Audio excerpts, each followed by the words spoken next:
আমরা এখানে আরেকটা কালার করব ন্যাচারাল ডাইয়ের। আমাদের এইটার হচ্ছে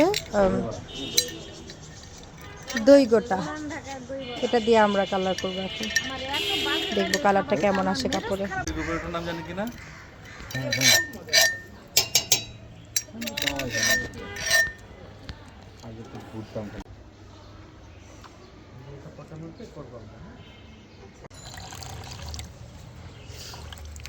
আমরা ভালো করে চেপে নিচেরটা নিয়ে নিচ্ছি।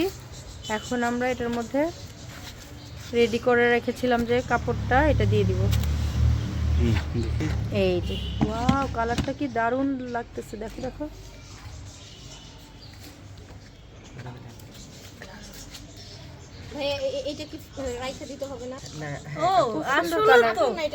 এই যে আমাদের দই গোটার কালার। এইটারও ছবি আর মঞ্জিস্টার ছবি ভাই, এর আমি পাঠাইছি সবার আগে।